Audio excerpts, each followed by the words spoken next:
to wait for people to show up over here. All right, cool. Let's see. We could plug, and if you need to be plugged in, we can. I get 72% or so. Oh man, so much. The light is way better. Yeah, 71%. Dang, I might need to get an LG. This is a brand stinking new phone since the other one died. I mean, All right. that camera's nice though, man. Yeah, that's nice. That's real nice. Why does the camera feel so much smaller? It probably is. I know he's trying to make us buddy. John Berghoff yesterday said, "Now turn to your neighbor, look your neighbor in the eye, and lean in real close, and make out." To the people at the conference. I'm glad I wasn't there. Since your connection is weak. Connection is weak. You're weak. Since I'm talking to the air right now. Everybody said, "Hey, y'all gonna just give up on us? We're gonna quit and leave." No, people are still commenting on it, unless that's old comments. Could be. Oh, we got somebody. Right. One person. Woo. All right. Yeah, it's. Let's see if I can do it from the. I'll just go live twice. No, it's got to be from the app, I guess. That would be interesting. Is that the app? Yeah. Okay. Yeah, because that's not working. I think the viewfinder is more narrow here. Lakeisha, good to see you. Hello, Lakeisha.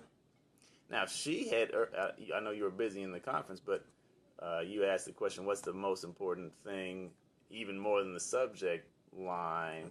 Okay. And she wagered a guess, and I told her she was close. So we can talk about that. Lakeisha said consistency and the lead magnet that got him on the list in the first place.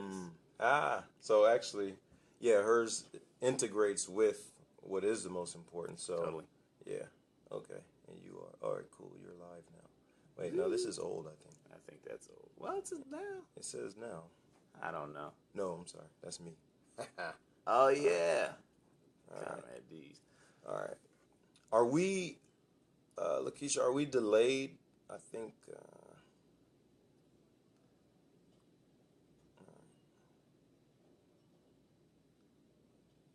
He said, what are y'all talking about? Email copywriting, dude. LaShonda, I wonder if it shows everything we talked about before.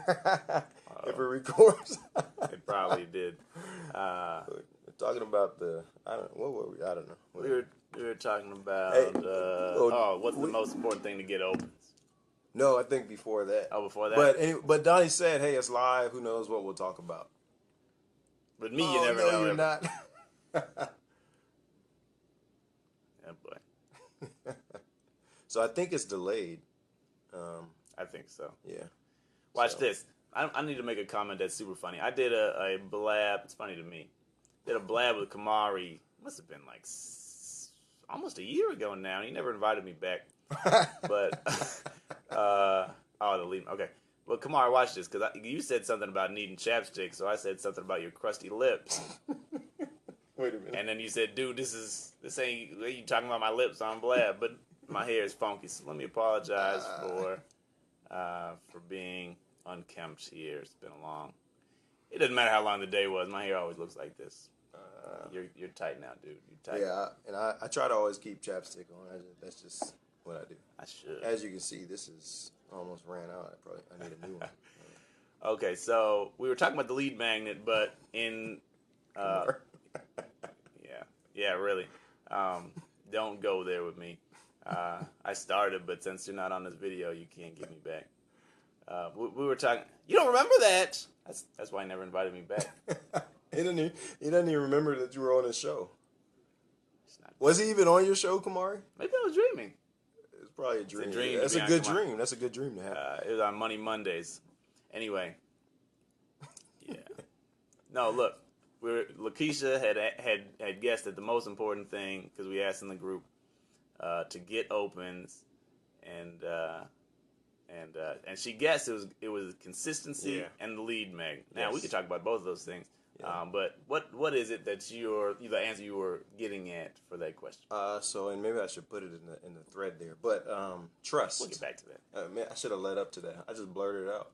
We were just trying to get things done. We've been slapping this thing together as he's traveling across the country, and I'm trying to plan traveling across the country. Not really, but so things have kind of been moving. He said he hung up. My battery died. I didn't have a charger. Yeah, like he was Diddy. I don't even. Take that.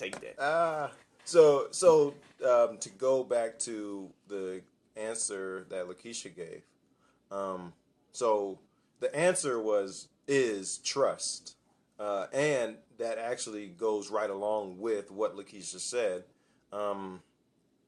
the lead magnet and consistency, and so in order to, one way to build trust is to, whatever someone opts in for, you need to make sure, you need to make sure they get it, right?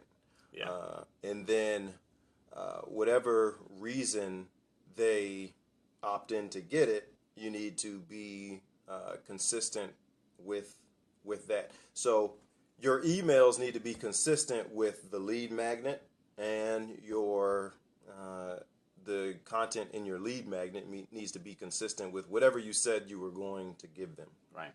So like on emailcontentcopywriter.com, the lead magnet that you sign in for is for the one-page cheat sheet, and which is just strictly about email copywriting. And even within email marketing, there's so many, a couple of different things anyway that you can get into.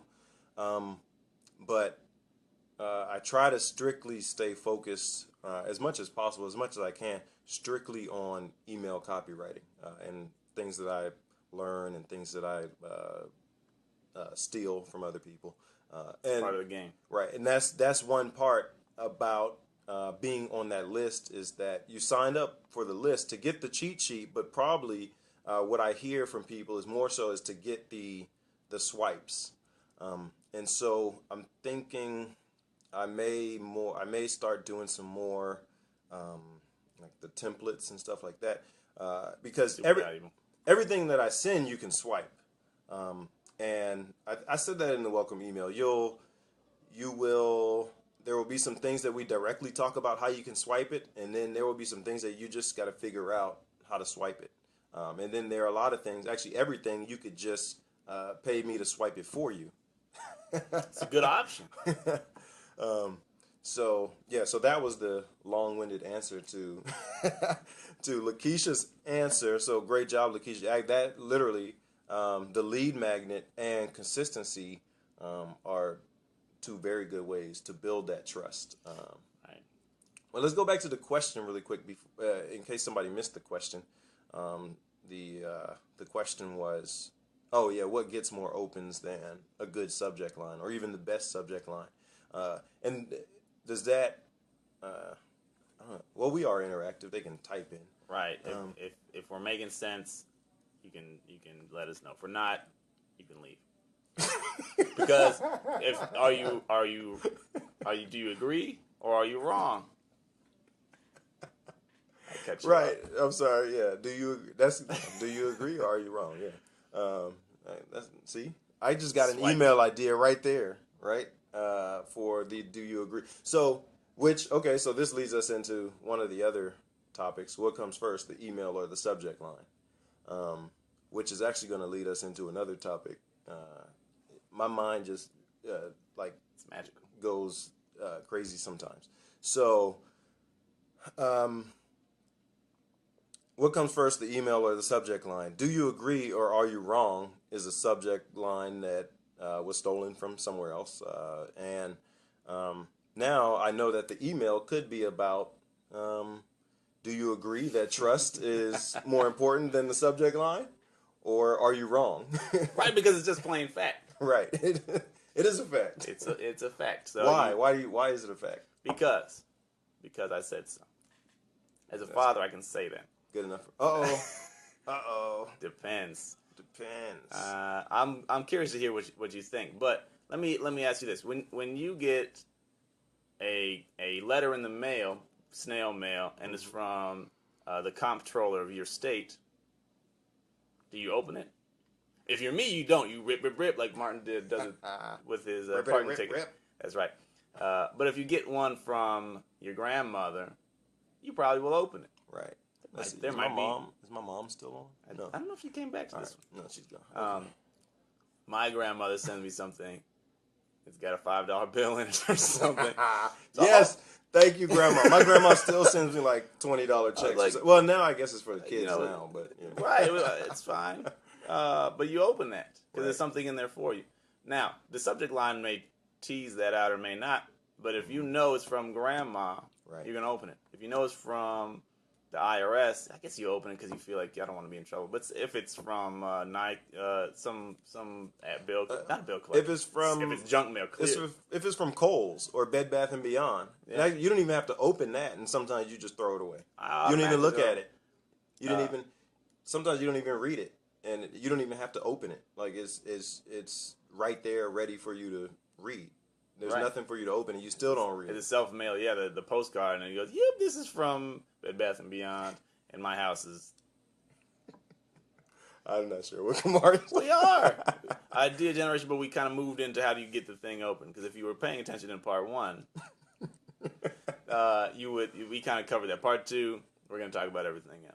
Well, and this is still email idea generation. Yes, sorting mail over the trash can. And you sort your email over the delete button or the am I even going to open it? Especially on your phone. Right.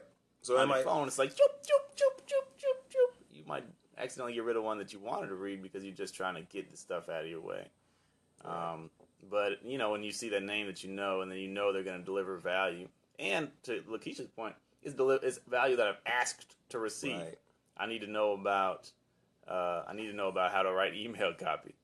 Sorry, hey, sorry. You got to be so either you got to be quick with the switch over, or we need to slow down. I don't know. I don't know. We were answering Lakeisha's questions, which led to the trust and subject line versus from lines. It all runs it's together. all email stuff. It's all email copywriting. That's right.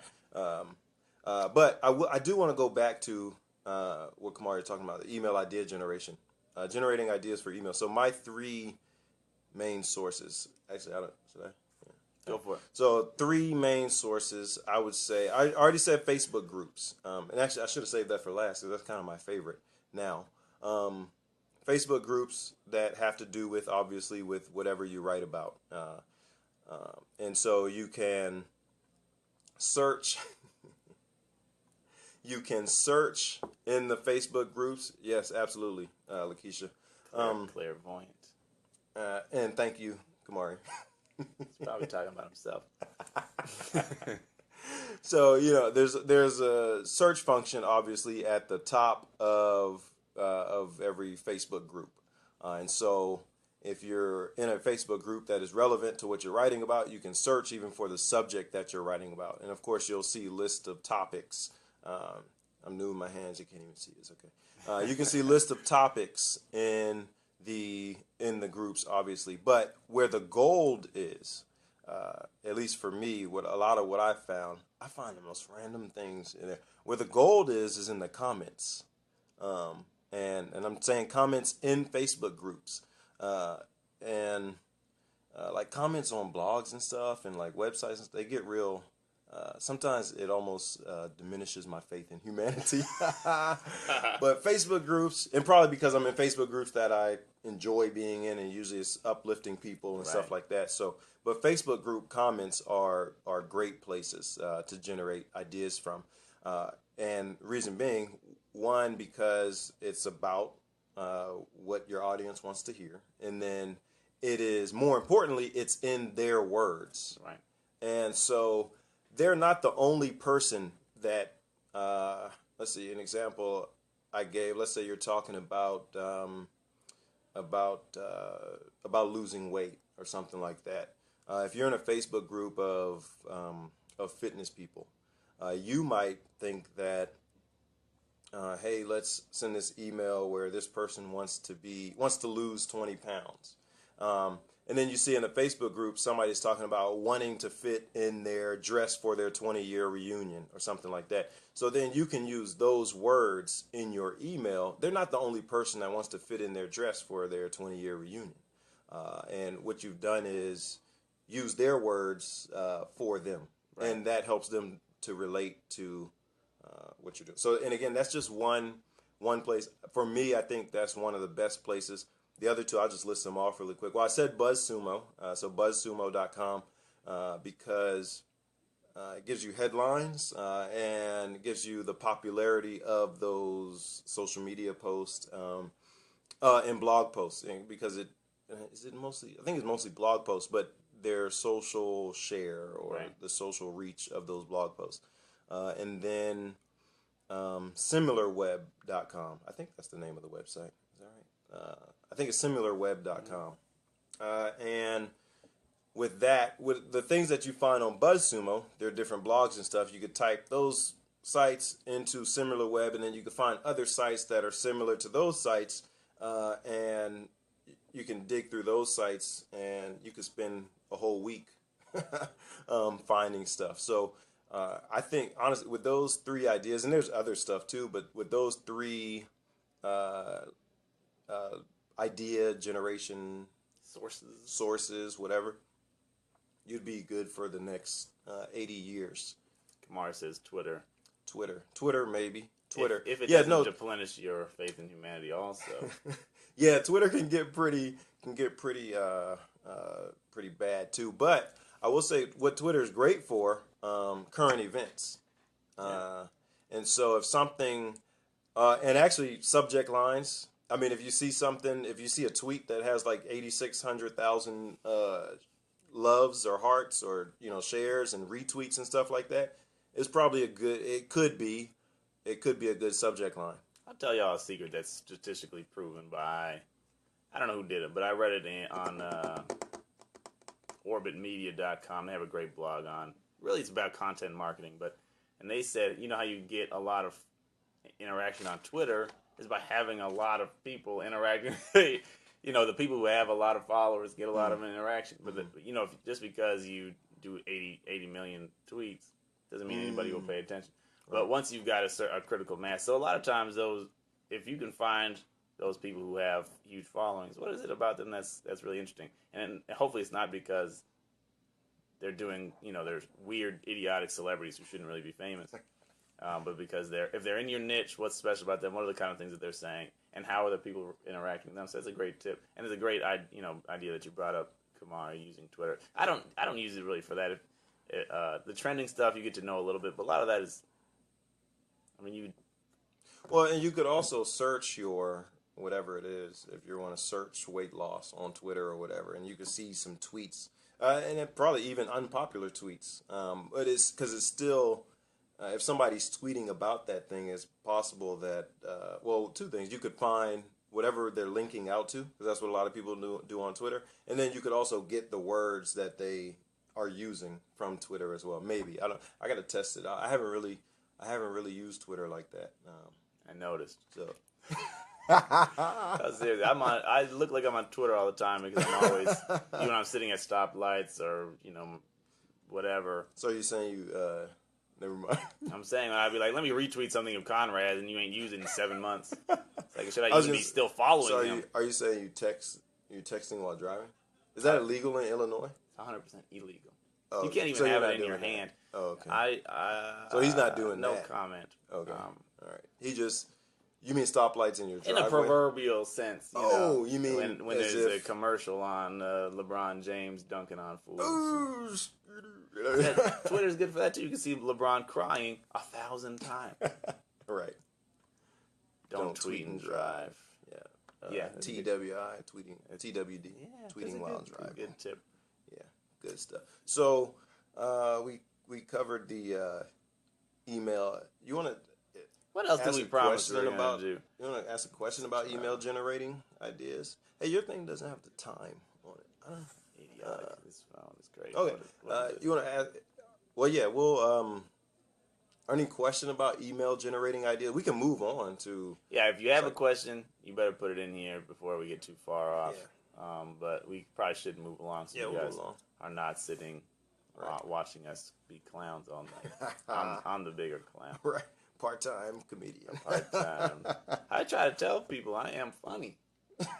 You just don't get it. I think I noticed it when you did the hangout with Amber Wright. That's terrible. We've been friends for years, and you're just figuring out that I'm funny. No. My wife took 10 years before she laughed at any of my jokes. No, I learned how to tell jokes, one or the other. I noticed. I knew you were funny. I didn't know that you were.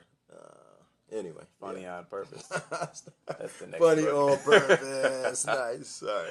It probably should be a podcast instead. That's not a bad idea. Yeah. Everybody's got a podcast. I don't know. I am a rebel. I like everybody's doing it. I don't want to do it. I know. Dang. Well, anyway, yeah. Or a blab. That's a good idea. Blab.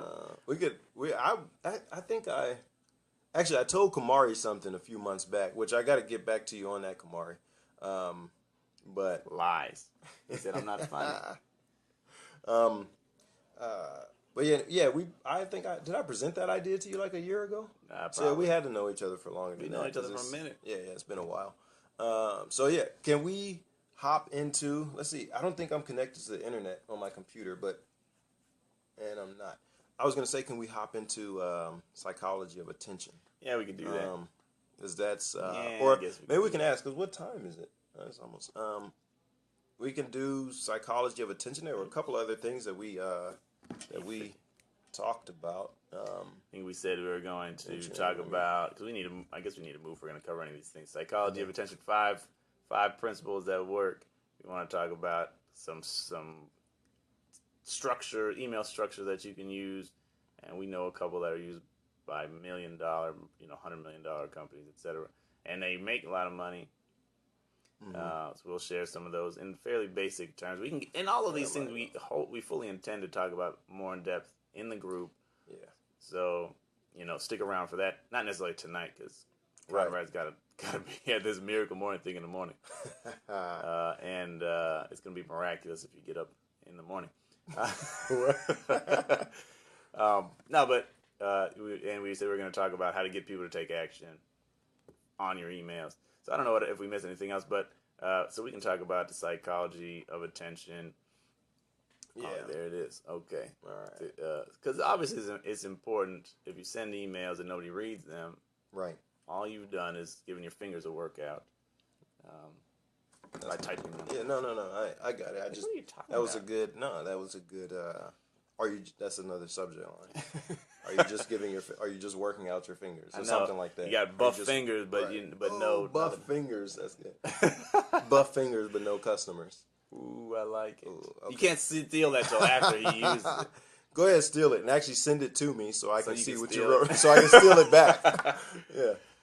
Buff fingers, but no customers. I love it. You should put that in Google Drive. So one thing, like I said, I had to try to remember what I wrote. I actually had like 10 things when I did the original thing. I boiled them down to 5 big ones for the interview that I did with Rob Tyson over there in England. Great interview. I tweet it like 7 times a day because he keeps tweeting, and I just retweet it. Oh, really? Okay. He's got it on some automated. I should probably get on Twitter. It's no big deal. Nobody else retweets it, so who cares? I do it just so I seem important. But one of the things I talked about was, let's see, trigger fingers turn to Twitter fingers. Are you quoting Drake? What is this foolishness?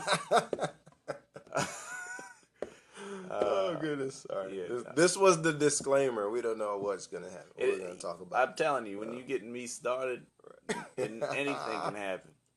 Anything. And then who knows when is the next time we'll be together. We'll get together. So we gotta have some fun while we're doing it. Yeah, most definitely. But one of the and I'll just go in random order off the top of my head unless you dig it up. But is using fear. Now, a lot of people don't like the idea of using fear in emails and articles and conversation. And I'm not a big proponent of scaring the pants off of somebody. But there are some things that you are rightfully nervous about, your customers or your audience, even if you're not trying to sell anything directly through email. That's what I do. he says podcast. He's funny. I mostly sell stuff, so that's how I think. But I know a lot of people, they just want to stay connected to their audience. They want to stay top of mind. They want to educate. You still can talk about fear. And it's also been proven time and again that people they'll spend twice as much energy, twice as much money to solve a pain, or to relieve a pain, than they will to achieve something that they want, or to get something that they're striving for, which is crazy because you think in life, you have things that you want and you go and get them. Our kind of people do that. Some people want stuff and they sit down and hope that it lands in their bank account or lands in their driveway. But Lamar is here. What? I don't even know what to say about this. But so fear is not necessarily, like I said, talking about the world is ending tomorrow. Although it might. It could. Who knows? We don't know. Exactly. So, but to talk about those, have the guts to bring up things that people are worried about and they're nervous about. Like you said, you say how to lose 10 pounds in a month. That's a nice idea. You're not gonna fit in your. Are you gonna be able to fit in your dress, the dress that you want for your reunion? That's not fear mongering, but it's bringing up a point. Ooh, shoot. Am I going to be able to do that? Right. And you're more likely, it's been proven time and again, right, more likely to get opens, more likely to get read, and more likely to get action. And people keep paying attention because your brain's saying, I can't let this danger happen to me. I can't let this bad thing happen to me. It's like, there's a good thing out here. Do I even believe that? I don't know. Can I even achieve that? Do I even really want that? Whatever. He's just trying to sell me something. But if it's a problem and it's something that's real for them, they're going to keep reading that. It's gonna, like I said, it'll grab the attention, which is the idea we're talking about, and then it'll keep the attention through the body of the email. And when how far, and I guess it's a personal thing, how far are you comfortable going with fear? Let's stick with losing weight. And I think, sometimes, let's say, like when I'm talking to somebody about marriage, I probably don't mind saying, I don't mind saying, hey man, if you keep doing this, like, what's going to happen to your marriage? Like, you're going to, are you going to get divorced, or are you, like, why are you doing this? But because I think it's something that, it's something that I care about. And so I don't mind going further than somebody might want me to go, because I feel like that's a responsibility of mine. And so going back to losing weight, we could talk about fitting into a dress, or we could talk about you keeling over and dying. Exactly. And we don't want to, maybe we don't want to talk about dying, but, I guess it probably depends on what's the purpose of what you're writing. Well, I think the answer to the question is not only does it depend on your personality, but it depends on the scope of the thing that you're talking about. So are you going to have a 1% or a 2% click-through rate? It's like, unless you're already doing $1 million in sales, like the difference between 1% and 2% is probably not that big of a deal. But if we're talking about your marriage, this could get you divorced if you keep doing it. That's a huge problem. Right. And you should rightfully consider gravely what you're doing. And is it worth me continuing to have this problem exist in my relationship, in my life, or whatever? If your health, for some people, it's not that big of an issue. But for some people it is. And if it's, like a serious health problem, don't talk about it like it's not. Right. If it's like I said, I'm in the financial market. A lot of times we do say, the world will not exist after tomorrow. That's going a little bit far. No, it gets a lot of money. The biggest promotions I've ever seen, hundreds of millions of dollars. Right. They're all fear based, but they put a component on it. If you position yourself right, you'll make some money. Right. But I'm not usually going to go and say, if like they have this, Great Britain is voting about whether they're going to stay in the European Union or not. That's happening tomorrow, and there's people saying by Friday morning your portfolio will be gone. It could, or but you wake up in the morning, you have no money left. Whatever, you're not going to be able to react to this. That's a bit of a strong statement, but you can bring up how serious it will be, because it could be a big problem if you have any of your money in the stock market. If you have cash in your pocket, it won't matter as much. As a matter of fact, the dollar will probably... Whatever, we're not going to get into that. But, is that that serious of a problem? For some people, it is. If you're Warren Buffett, it might matter. but I don't have that much money in the stock market. About $40. So it doesn't concern me as much. Health, huge. Marriage is huge. Any type of relationships, Yeah, health, any relationship, and I mean, and money too. But money too. but yeah, like if there's an imminent threat to your money, Right. like Donald Trump becoming president or Hillary Clinton becoming president, if you really think that's going to ruin, if you believe it strongly, like you believe that don't get divorced over stupidity, or don't get divorced at all, which is what we actually believe, be strong about it. And I think taking a strong position on that, which kind of gets into a second principle of attention, but taking a strong position to talk about things that make people nervous, it makes you a leader. Leaders talk about the bad and the good, not just talk about roses and rainbows. You have to talk about the reality that we're facing. And some of those things are scary. I saw a good post from somebody that talked about positioning yourself as a leader, and kind of talking about what we talked about for email idea generation.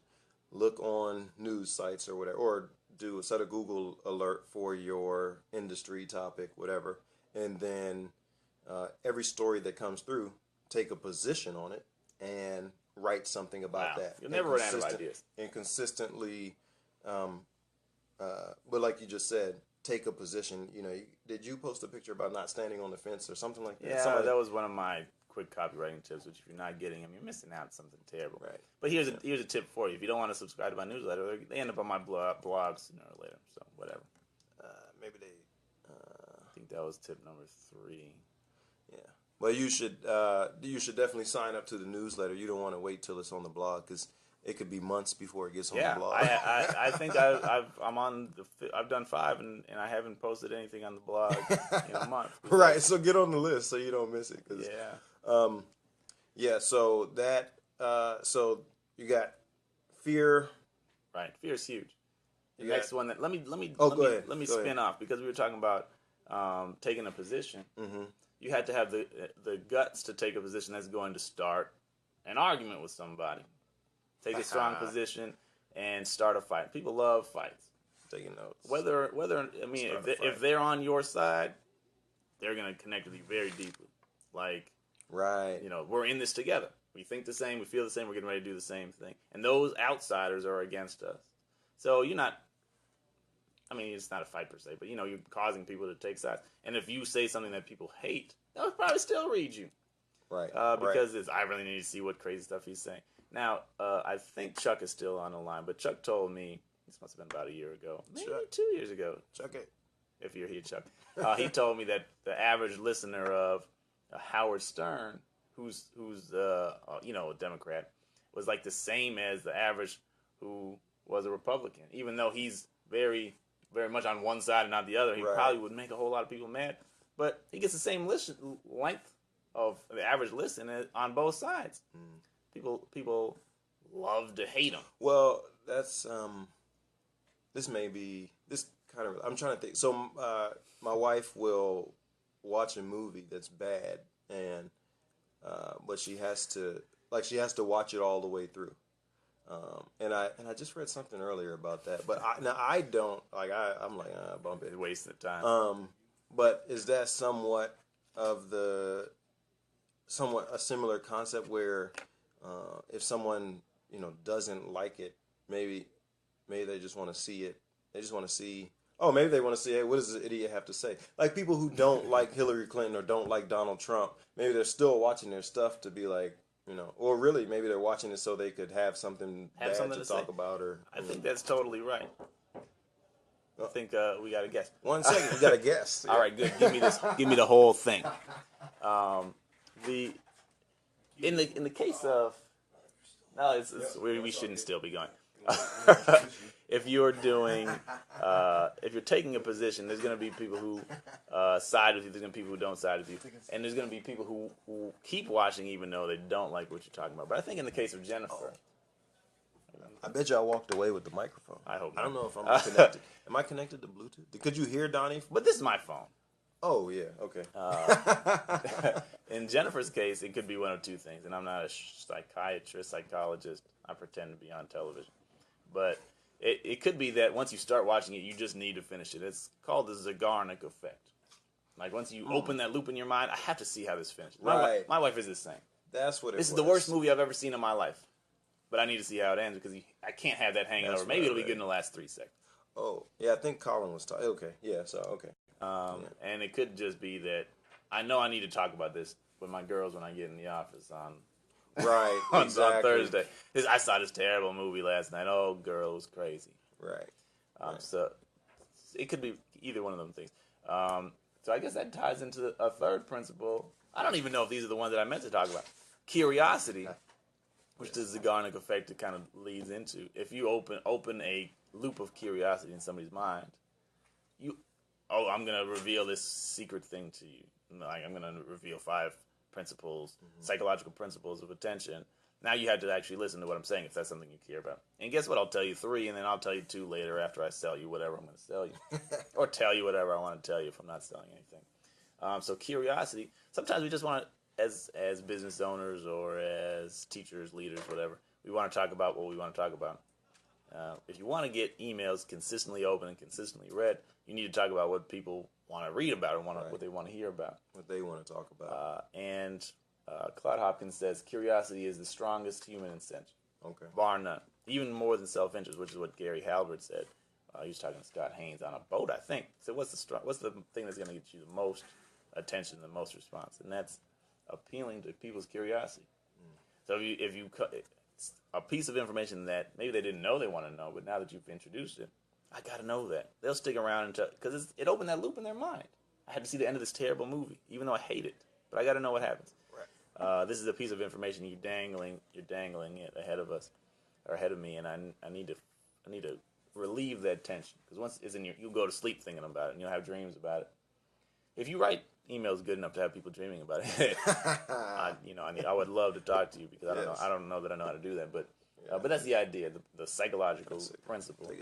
Your curiosity can drive you nuts, and if you use it in a good way, it'll get you more opens, consistent opens, get you more clicks, and it'll get you more of whatever it is that you're trying to accomplish. And if you don't do it well, then if people know, like if you tell them right up front everything they need to know, they don't have to read the rest of it. There's nothing dragging them through. Curiosity will do it like nothing else.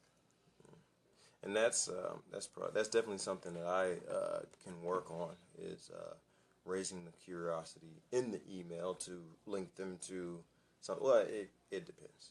Sometimes to link them to something else. I think you do a good job at that.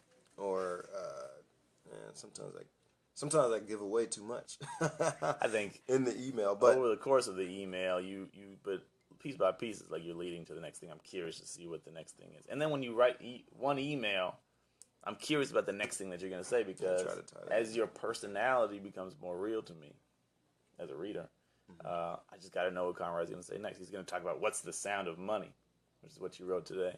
What is he even talking about? Now, I knew what he was talking about because we talked about it before. But, what is the sound of money? What is the sound of money? What is that worth? What does it do for you? Right.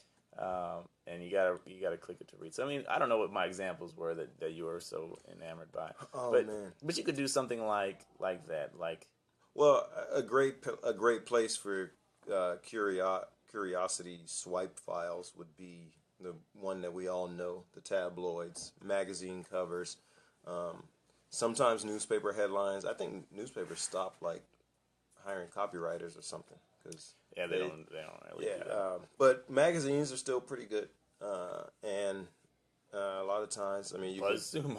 Well, BuzzSumo, absolutely, yeah. And those, what do they call them? Those clickbait sites. Yeah. So, and this goes back to something we were talking about earlier.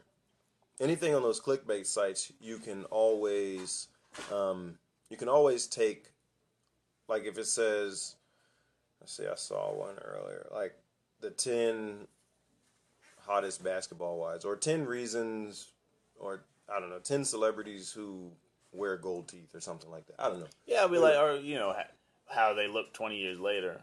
Right. Or they'll say number 3 will knock your socks off.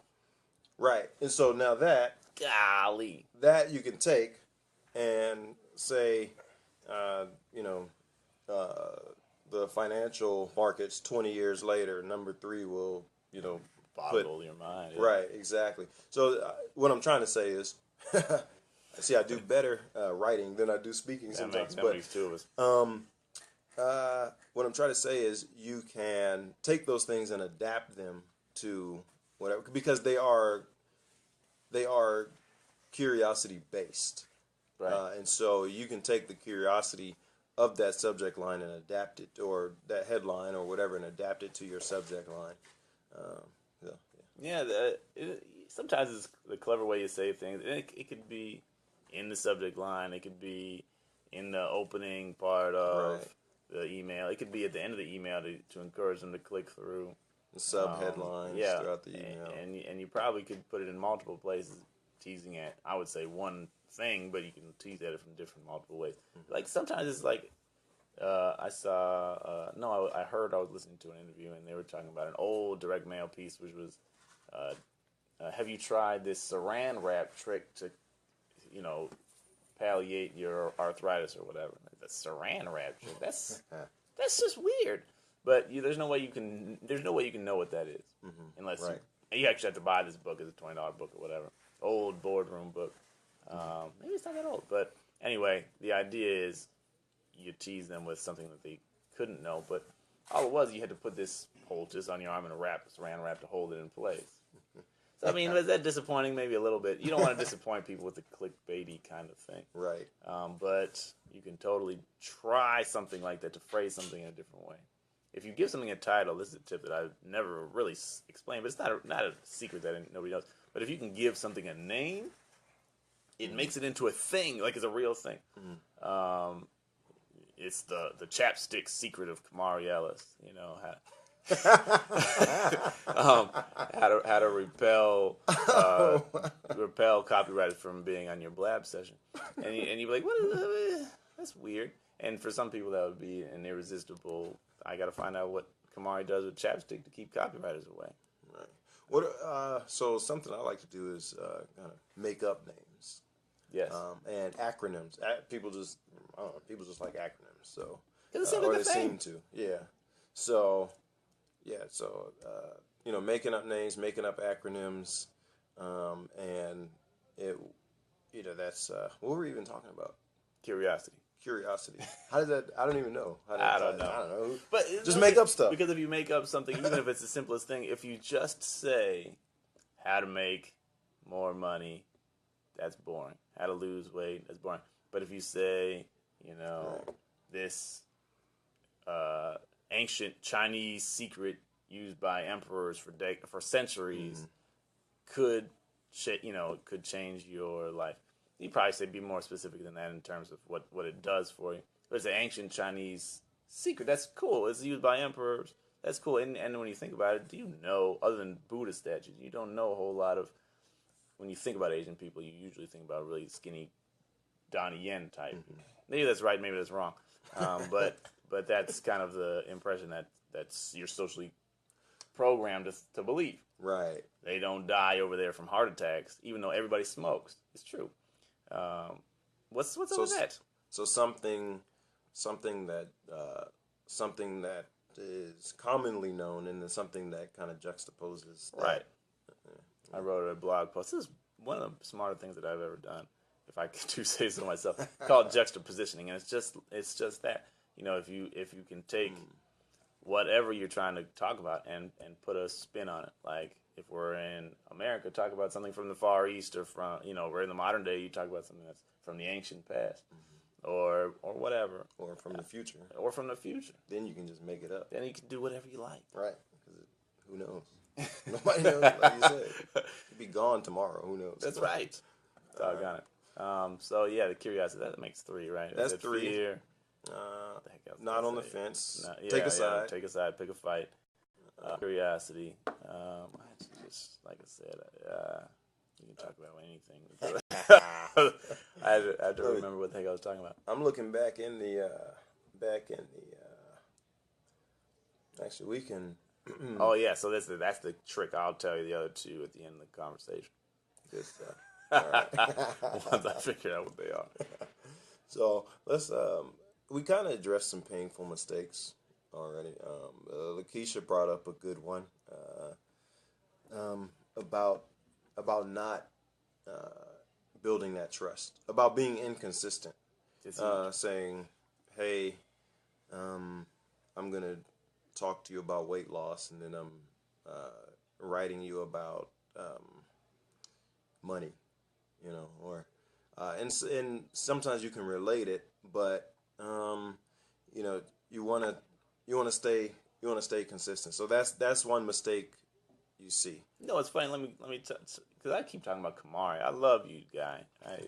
It's all love. But he said earlier when we were talking about, I think we were talking about whatever we were talking about, and he said sex, sex, sex. That's what gets attention. Mm-hmm. And you've seen this before when somebody says sex exclamation point. Now that I've got your attention, let me talk about what I want to talk about. Right. That's the wrong way to do it. It will work. Mm-hmm.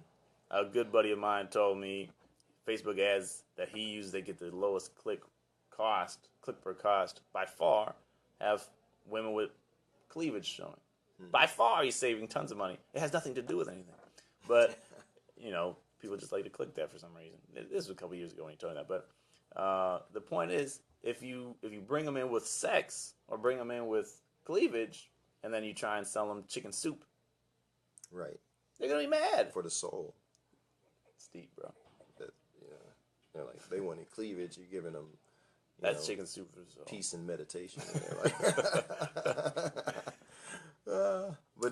And that's inconsistency. Inconsistency. That's a huge mistake. I think people do because you just want to get people in the door so badly that you're willing to do anything. That's really a bad move long term because people learn to not trust you. And Let's say you got like 10,000 people on your email list because you showed some cleavage on your ad. Could happen.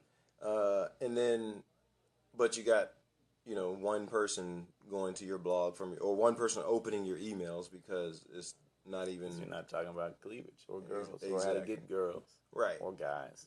Girls like guys, right? Or winking at guys or girls in the dark. That's right. Right. They probably missed that. That's cool. All right. We'll talk about it. But you're totally right. You gotta be consistent, and not only consistent. Across over time. This is one of the reasons it takes me longer to write than I should. I don't want to contradict myself, and I think you should try not to contradict yourself either. If you take a position, you should own that position. You shouldn't say anything you don't believe anyway. But across the board, if you start changing the tone of what you're saying or changing what you're coming at, if you're first talking about how to lose weight, now you're talking about how to lose weight by eating more. I heard a guy on TV say this the other day. I'm on the exercise less, eat more plan. Everybody laughs. That's what I want to hear. He's probably just trying to sell you a really expensive program. But now you start talking about how to lose weight by exercising more and eating less. You're talking about the same thing, but you're talking about it in a totally different appeal, a totally different angle. And now you're going to lose people also because you brought me in on some bull. And that's not why I came here. At all, I want to eat more. Right. Exactly. Yeah, that didn't even make sense. I don't know what he was talking about. He's some old guy said, "Man, look at me. I'm fitter than ever, more muscular than ever." No, I mean, that makes sense. I mean, it wouldn't make sense to say, "Hey, I'm going to teach you about eating less and gaining weight or whatever." But saying the total opposite, like that's just stupid. Right. So basically, the lesson is don't be stupid. Don't be stupid. That's all the lessons. Well, yeah. Okay. So how do you specifically do that? Right.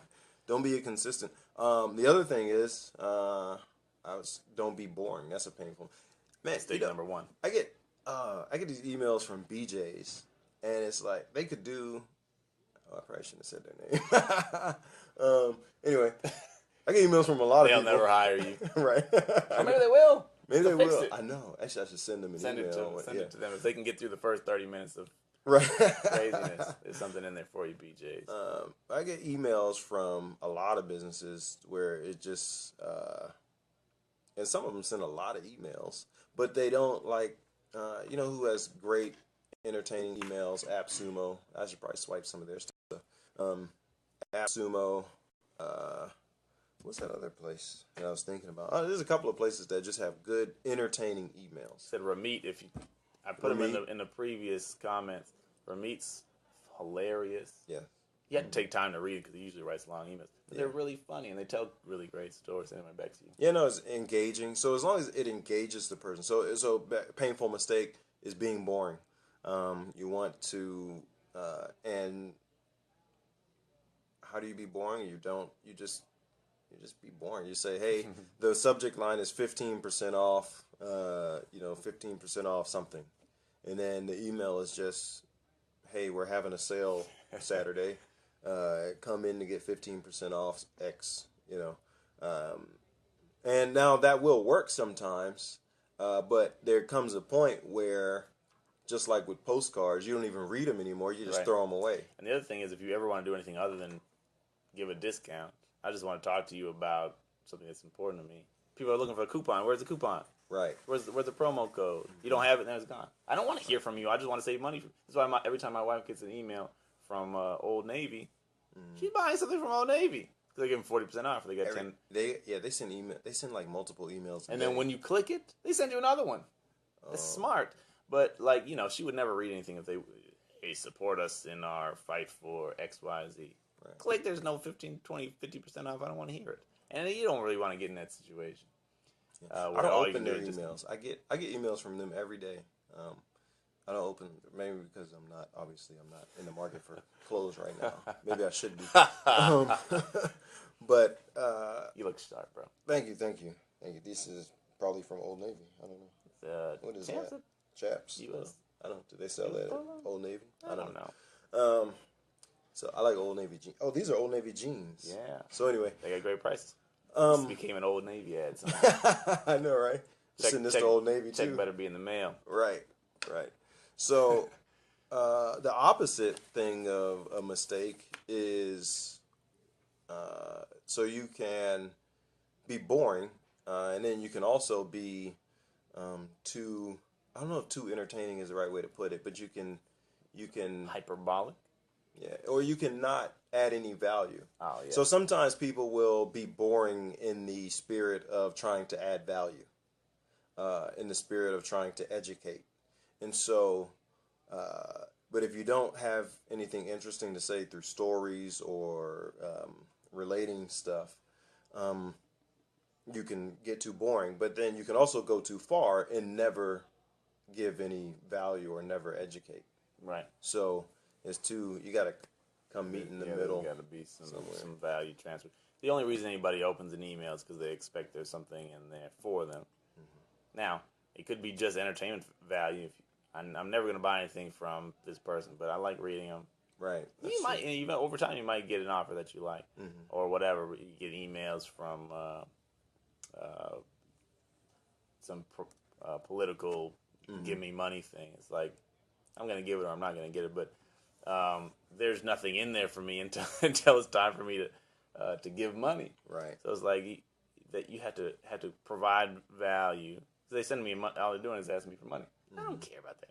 Tell me something cool about the candidate that I didn't know. Show me a video of him playing with his kids because I like that kind of stuff. I'm a weirdo. I like playing with my kids. I like you playing with your kids. If kids playing by themselves look lonely, it's not cool. Videos of lonely kids. I know, it's so sad. It's like an antidepressant commercial.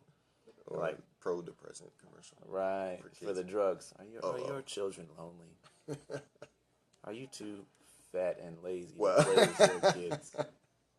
Going back to fear. Take whatever this drug is. It may cause leaky eardrums, hair loss, and death, but there's a good chance your children might play with you sometimes. Brought to you by Bayer Pharmaceuticals. Right. Whatever. I was gonna say. I'm just gonna go really quick into another mistake, which is a similar mistake, not educating, but also a mistake that people make is not offering anything, and never offering anything. Yeah. I have a quick story. Adam, who was in here earlier, was talking about he's just starting to send more emails, and he's been sending emails for a while. He sends great emails. He's starting to make offers in his emails. So he sends great emails, but he doesn't necessarily always offer something. And you shouldn't always offer something. There's a debate. There's like two sides to that conversation. But he offered something the other day or yesterday. I think it was yesterday, actually. So he finally offered something yesterday. And I don't know how much his coaching is. I think it's like in the thousands or something. I don't. Sorry, Adam, putting all your business out there. Oops. Actually, you should go check out. It's just adamdukes.com. I think if you're into e-commerce, he does Shopify coaching, and so anyway, he shared a case study the other day in his email. Anyway, he got like 4 people to reach out to him about coaching, and it was he's churning out content, and he actually made an offer this time, and so. And it resulted in 4 requests for a, discovery call or whatever he calls it for coaching. And he probably closes a good percentage of them, a couple $1,000 from something that he would have been sending out anyway. Right. It helps, exactly. It helps motivate you to keep writing emails and to keep doing what you're doing if you can pay your bills. Right. It's a good thing. Right. So, let's see. We covered some painful mistakes. I don't anymore. I got one, like, I think you can make emails too short sometimes. Sometimes you feel the need to be super short. It's a mistake to fall for that. Sometimes you feel you need to hit 400 words or more. It's a mistake to feel forced into doing that. You need to say what you need to say. Don't say anything else, but don't cut yourself off early unless you got a really strategic way of doing it. Because if you're sending something to a blog post or whatever, sometimes a one paragraph with a super curiosity-inducing point drive them to the sales page or to the blog post that you want them to read, and it can work. Or you can make sure they never show up there by writing a 2,000-word post with a link way down at the bottom, and it was boring the whole way down there. 400 ways to cook green beans. Now my battery is dying. But I got 15%. Anyway, so don't feel forced into a certain length parameters. Write as long as you need to write, but don't write longer than that. Being boring, not taking a position, trying to please everybody. That's all right. I think if you try to write for everybody, then you'll end up being incredibly boring to most people. So those are kind of the big painful points that I try to stay away from, and encourage other people to avoid as well. Is that working? It does not. No, yeah, do it like that. All right. There it goes. Yeah. That means we can stand for a few more. Yeah. Because this is what happened. This is what happened to Mari. My phone died, and then he thought I was being bogus towards him. I'll just have to hold it. All right. Hey, K Wanda, that's Welcome, cool. K Wanda. Let's see. Yes. Right. You missed all the good stuff. You had to buy the DVDs. I'm just playing. Yeah. So we covered quite a bit. We covered the we covered the idea the idea generation and the psychology of attention stuff. That was the main stuff. Yeah, I mean, without we might delete the replay. Yeah. No, I'm just joking. I think I'm just joking. You never know. What did you say? No, I didn't. Right about you. Oh, yeah. It's cool. But yeah, the idea generation and the psychology of attention, I think, those are very, awfully important for writing emails. It's the foundation of it. And then some of the other stuff we can get into that at another time. Maybe watch this, Kamari, maybe on the podcast. There's no commitment about a podcast over here. But yeah, maybe, because some of that other stuff, gets a little more detailed. Let me see. Yeah, and I really would like to share some examples that we don't have. Do you know Victor McGuire? I think I shouldn't be looking at your phone.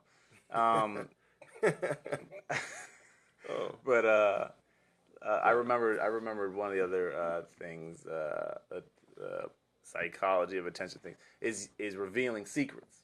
Mm-hmm. Which I guess kind of goes back with curiosity. But if there's something that, again, another old direct mail piece, which was very successful, the headline was "Read This or Die," which might be going a little far, but maybe not. but in the subhead it says, for every disease that you can think of, there's a country or a place in the world where it doesn't exist. Now you got to read to find out. First of all, the principle there. I mean, the idea is huge. Wow, that probably is true. Right. Nobody in this country has this problem. So but that I'm going to reveal how this works and how you can use it to improve your life. So it's about curiosity, but he's revealing a secret. Yeah. How these people are able to avoid, or how it's possible for them to just not have these problems that we have chronically in this, and maybe every other country or every other place in the world. So to reveal a secret, like how Conrad Dees writes 10 emails per day. That's not a super great subject line, but the idea is the secret, the way that he does it. I can't write 10 emails in a day. I need to know how he does it. And if you know how prolific Conrad is. That's the secret to writing 500-word emails in 2.5 minutes. I wish. Actually, you do that? I've never done it. Maybe a play on words I could do. Anyway, yeah, we'll talk about that. But to reveal a secret, to reveal a secret, the word secret is, no matter how many times you see it, it's still very effective. And the idea behind hidden knowledge, forbidden knowledge, is incredibly seductive for people. They just, you can't help. It's like, don't go in that room. It's right. the only thing you want to do now. Right. Is find out what's behind that door. So that's tip number 4. Let me go really quick to what you just said about the read or die subject line, and you said that's kind of risky or whatever. And sometimes, one day I had this thought that I forgot what subject line I was sending, but I was almost scared to send it because I was like, ooh, I don't know if that's too, and it was probably fine. It's just my, oh, you know what it was? And I don't remember if I changed it. The subject line was something like, I want to save you from depression or something like that. Or do this or be depressed or something like that. Something about being depressed. And I was worried about maybe offending somebody. Really, I think that was the biggest thing, just worried about offending somebody. So I was a little afraid to send it. But then the thought came to me, you know what, maybe I should be afraid. Sometimes I should be afraid to send whatever it is I'm sending, whether it's the subject line, whether it's the email, because one of the principles I think that works well for marriages is the success of your marriage can be determined by the amount of tough conversations that you're willing to have. Right. It's huge.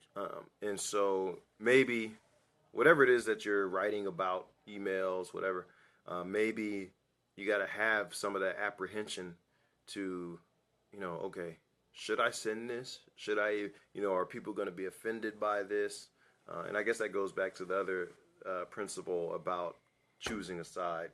I think it's hugely important. I don't remember who it was. Maybe it was John Carlton said, if you're not feeling a little bit nervous about, what you sent, if it's going to get rejected, if you're pushing too hard, then you haven't pushed hard enough.